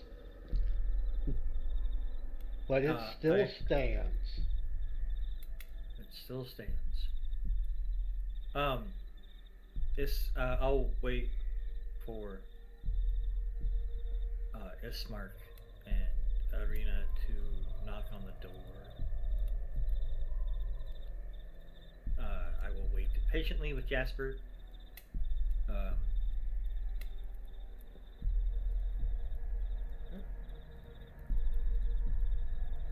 So You go over and bang on the door. No answer. Arena bangs on the doors. No answer. After a second, Ismark and Arena begin kind of shoving on the door. Doesn't seem to move. They turn. And so would one of you be so gracious as to come help us open this, please? I can help. Who here has strength of feet? When do you... when you I- get over there, I'm go ahead and make me a 6'8", strength check. weight 305. I have a little bit of strength behind me. Who else? Is anyone going to assist me and offer the help action? I could assist, but I'm not strong. I will. Well, I'll assist. yeah, I got- just need the help action so we can have advantage on the roll.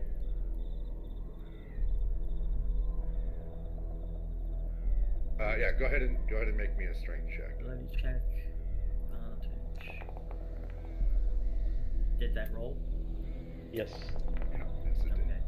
I'm not seeing any dice rolls on my end. I saw the roll, but I did. Oh, yep, there it is. You got a 15.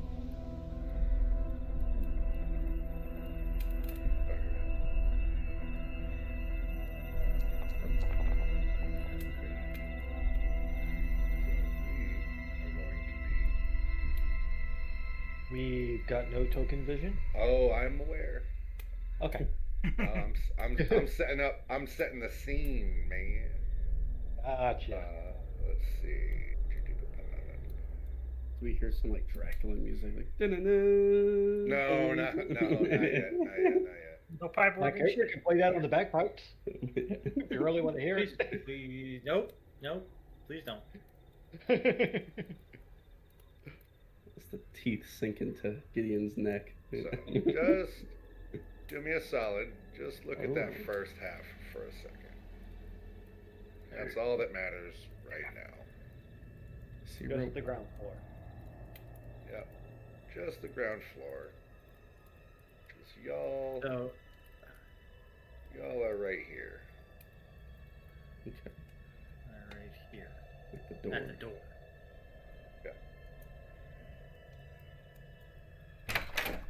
Ah, the party's greatest weakness, a door.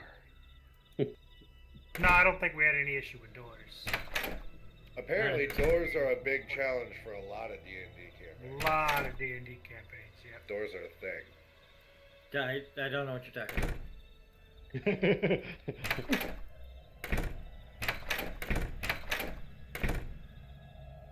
The doors creak open and reveal a 10-foot wide hall leading far back into a brightly lit chapel. The hall is unlit and reeks of mildew. And there are 4 doors, 2 on either side of the hall, that lead to adjacent chambers. You can see that the chapel is strewn with debris, and you hear a soft voice from within, reciting a prayer. Suddenly, the prayer is blotted out by an inhuman scream that rises up beneath the wooden floor. This loud, guttural sort of...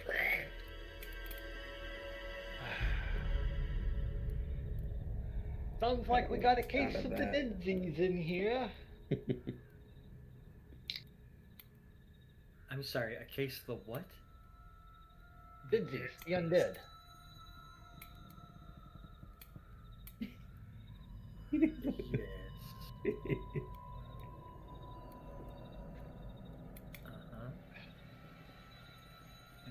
Alright. What kind of disease we got here?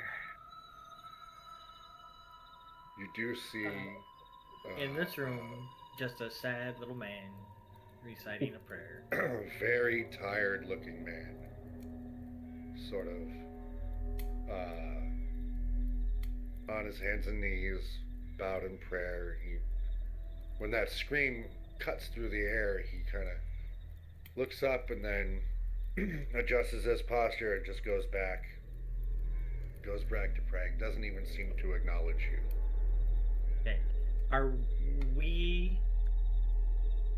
Do you want us to approach him now? Or if we move, are we gonna... Is something gonna happen? Or can we just get there? gonna move. So- I'm moving. Move. Move. Up. Almost there. Up. I'm sorry. What was? I'm sorry. I was just reading something really quick. What was your question?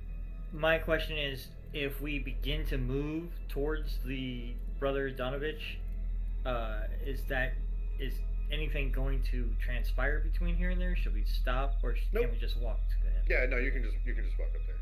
Yeah. Okay, cool.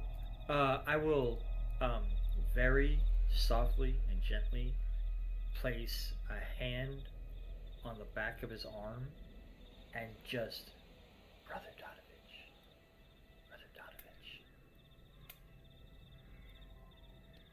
It takes him a minute. He just keeps mumbling his prayers, and eventually he sort of starts. And I'm sorry. Can I help you at the church is the church is closed right now. Is there something you need? We need to inter the body of the Burgermeister. We're looking to utilize the whatever burial facilities you have that he may have made arrangements for before his demise. Yes. I can absolutely assist with that. I will need a couple of you that have strong backs to assist me with the digging, if you don't mind. And he is a bit frail. He's old. On top of just, you can see in his facial expression, this man is haggard. He's got bags under his eyes. His eyes are bloodshot. He's got a slight bit of sweat sort of covering his brow. Doesn't seem as though he's moved from that spot or that position in a very long time. Is there anything I can do to assist you besides the digging? Do you need help with something? No. I think I have everything else well in hand here. We were just going to start working on some repairs, and like the pews are destroyed. The roof has a gaping hole in it. It's been a while since we've maintained things I'm gonna here. go through these rooms down here. Oh, wow. Okay, we'll get to that in a second. Okay. As he is speaking to you, you hear again that inhumanly loud scream from the basement, and then followed by "Father," and then silence, and he kind of shudders for a second. Please, let's all show me where the body is. We can take him to the cemetery, and we can have him interred. He's properly. right out the door, the front door. He's on a wagon. Having him carted. Excellent. And he gets up and begins making his way. I offer him my arm. When he goes to stand up, like, he's very stiff. You can hear his joints pop, and he kind of stumbles a little bit because his legs are asleep. So he kind of catches you and allows you to kind of help support his weight.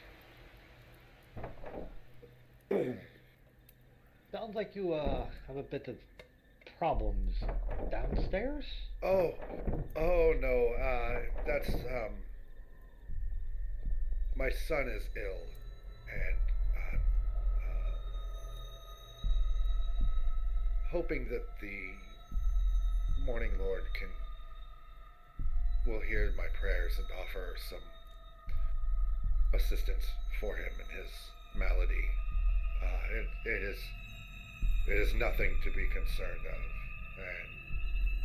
and Out of curiosity, is the Morning Lord Pelord? yeah, I think that's that version. Okay. Yeah. In this setting, I think it's the same thing. When he says that, I will may his light bring peace and blessing to you. He pats you on the arm and says, "Are you a follower? Are you a believer?" I am a follower of Bala, the Yes. Den Mother, but Pelor's light shines on us all. Indeed, it does. Indeed, it does. Or- Thank you for your. And I kind of look at the hole in the roof, and I'm like, most of us, yeah. Some more than others. The Lord gives us the challenges that He deems us fit to take on. Nothing more than we can handle. But I appreciate your kind words. Thank you. You go outside and begin loading up the car, and you can hear every once in a while that same voice sort of cry out from underneath the church, and Father, I'm hungry. Oh, what sort of malady is he sick with? As make a conversation as we walk. Just a stomach virus. He has a hard time keeping things down. I'm sure he'll be all right. He was traveling recently. He must have picked something up. I am a bit of a healer. You can always take a look and see if Well, I appreciate that, but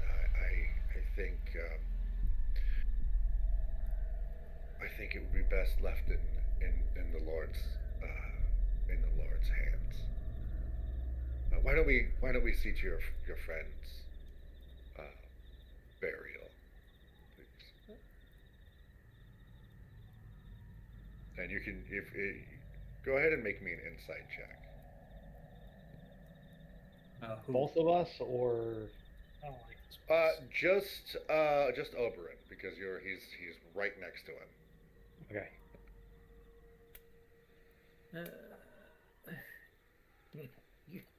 You said insight?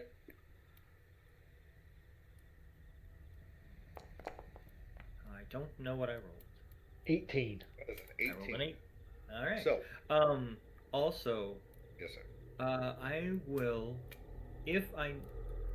Well, go ahead. I'm sorry. I'm jumping ahead. No, Go ahead. that's all right. As you're speaking to him, and you're sort of reading his body language and his facial expressions and things, you almost lock eyes with him for a second, and as you're making eye contact with him, you know when you're talking to someone who has got a firm grip on their own sanity. You can see it in their eyes, you can see it in the way that they look at the world around them. This man has a grip on absolutely nothing. There is no sense of sanity in his expression, in his gaze. The person you are dealing with is a very well placed mask over a very, very broken man.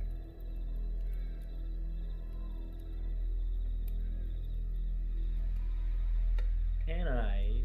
I'm gonna attempt to persuade our dear friend here, so that I could go. Yeah. Once we're done with the burial, once that's all finished, I will let you know that I'm going to attempt to get him to allow us to help his son. So, get through the burial first, but then.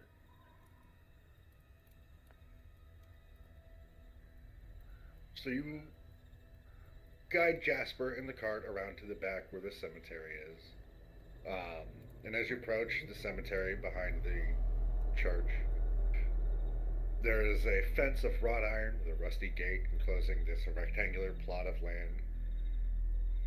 There are tightly packed gravestones shrouded even in the early hours of the morning by a thin layer of fog low to the ground. tombstones all the way back on this plot of land filled with the names of souls long past. And in the early hours of the morning, it is actually seems not just quiet, but almost peaceful, which is a stark contrast to the rest of the village. Do we see Arena and Ismark's last name on these stones going back into the history of the town? Go ahead and make me an investigation check.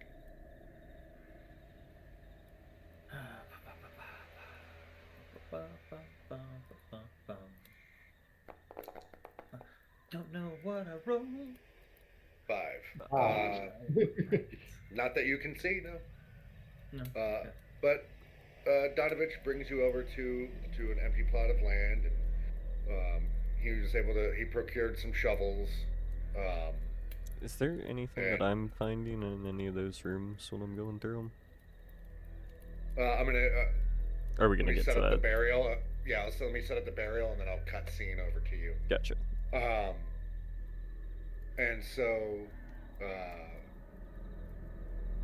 you all, whoever, there's a few shovels over there. He picks up one, offers one to you, Oberon, and looks at who else went out to the cemetery. I'll help, but my character doesn't have a lot of strength, so I probably won't be making much headway, but we'll still be helping. That's all right.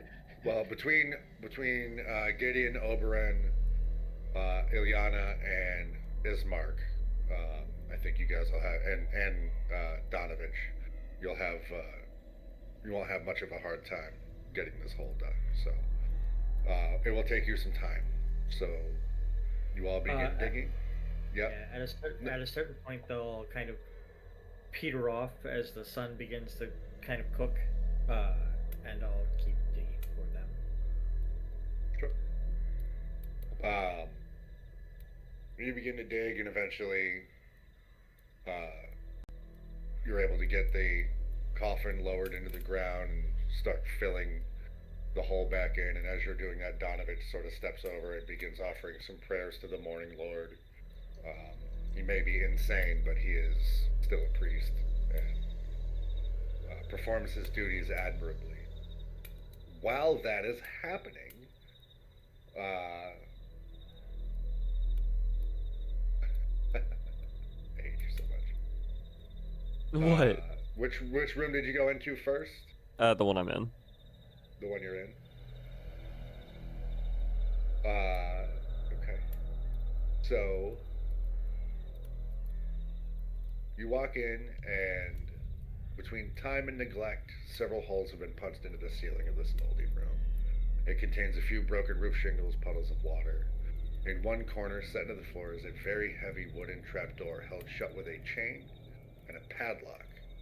And it is beneath this trapdoor that you can hear the screams of anguish that are rising up to meet you. Am I able to move the trapdoor at all, or is it chained down pretty tight?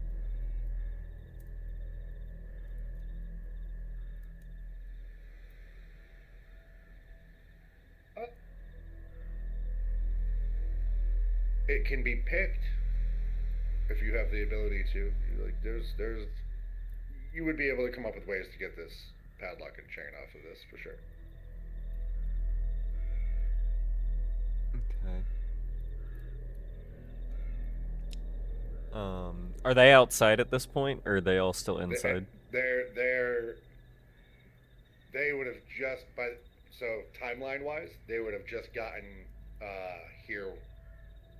They would have just started digging by the time you got down here. Like they've loaded up and gone off. Okay. So then I'm gonna go and check this room.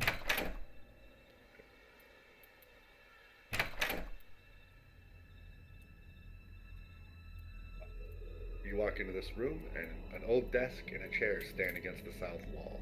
A wooden holy symbol mounted above them. A sunburst, symbol of the morning lord. A 10-foot long iron rod attached to the north wall stands bare, suggesting a tapestry once hung there.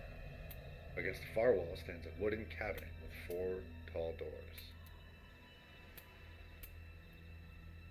look through the cabinet. For its size, the wooden cabinet contains very little. Inside, there's a tinder box, 2 wooden boxes full of candles, 2 well-used books, one titled Hymns to the Dawn. So, flipping through it, you realize it's a volume of chants to the Morning Lord. The other book is The Blade of Truth, the uses of logic in the war against diabolist heresies, as fought by the Almist Inquisition. It's a strange book that mixes logic exercise with lurid descriptions of fiend-worshipping cults. And that's it. That's it. Appears to just be sort of a supply closet for the chapel. Okay, what about in the desk?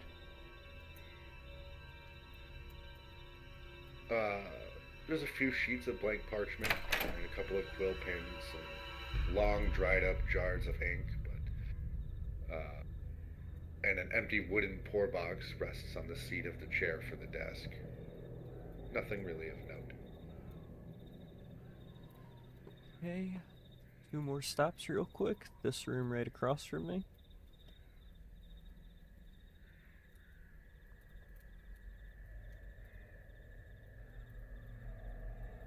You find Open the Grigori door taking a nap.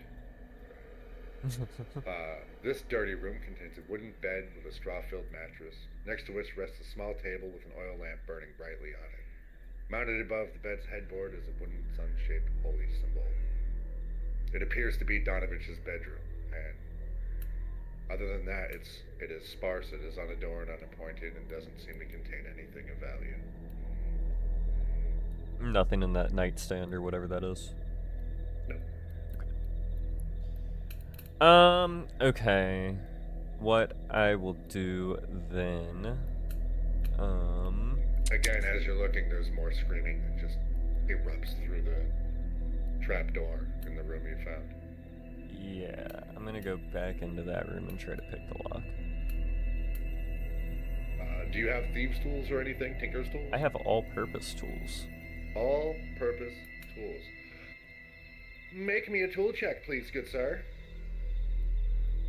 And I get, let me make sure, leave, since they're +1, I get a +1 to that.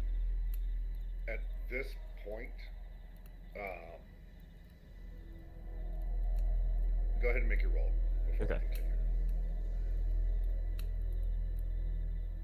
Oh, that's not how you do it. What's the roll for, is that sleight of hand? Sleight of hand, yeah. Oh, yeah.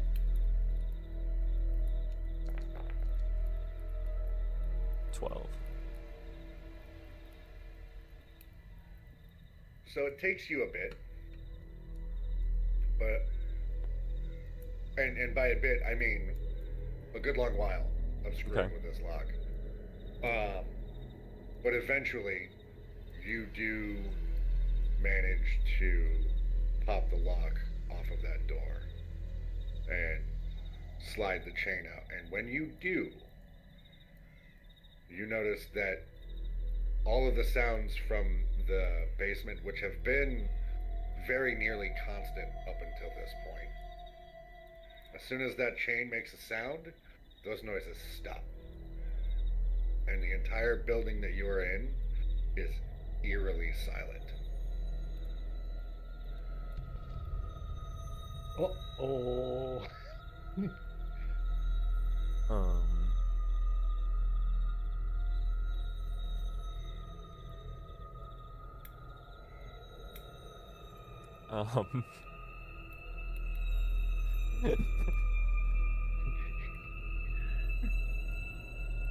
Uh-huh.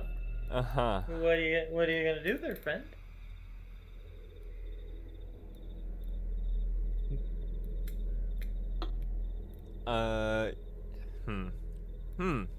What am I going? Am I going to do what I want to do? Am I going to do the smart thing or the dumb thing?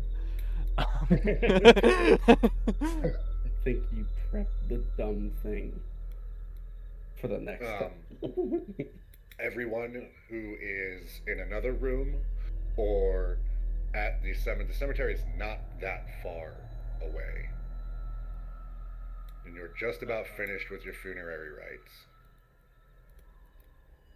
You see that, first of all of you notice immediately, because of how present it was, that the church has become silent almost instantly. And when that happens, Donovich's head snaps up, and he just cannot draw his attention. He's still mumbling his prayers and finishing his funerary rites, but his gaze is locked on that church. Is it me? Or did it just get really, really quiet over there? My character's ears twitch. Very, very quiet indeed.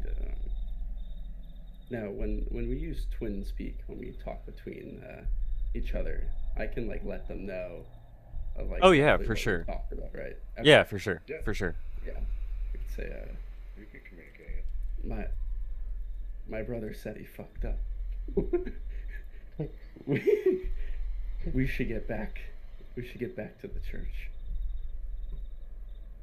As I kind of push everyone along, I kind of rush them back towards the entrance of the church. I'm just sitting here watching this guy. Oh, you're here with me? I didn't realize that you were here. Yeah, Okay. I've been right here the whole time. Okay. Just standing there watching you. Okay. Watching room after room. Okay. That's cool. Big guy, you think we should do something about this in there? I think what's been done has already been done. When you say that, I open up the door. Yes. Okay. Well. Meanwhile, I'm hopping my way back Right. to the church as quickly as my rabbit legs will take me. Sure.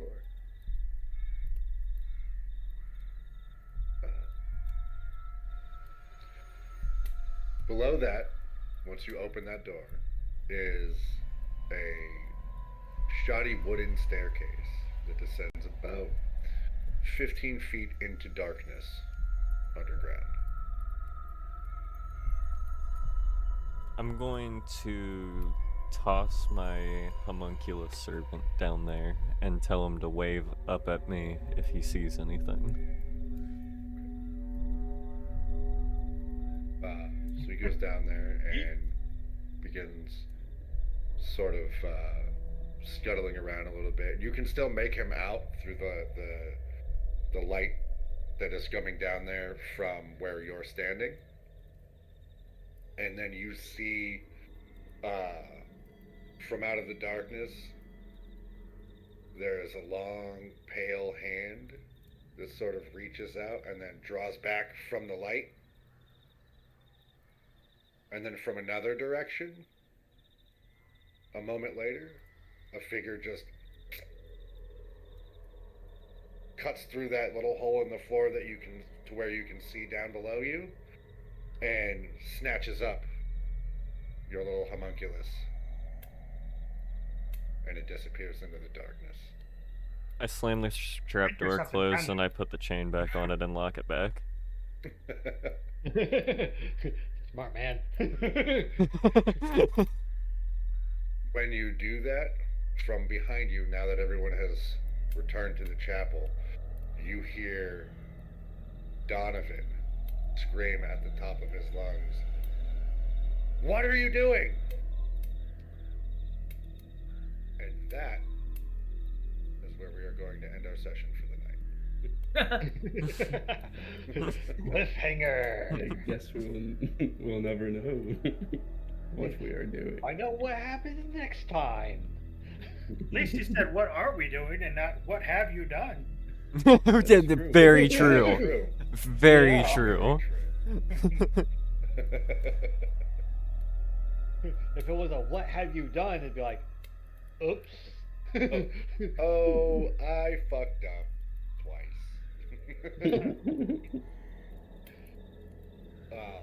But yeah, that was session 2.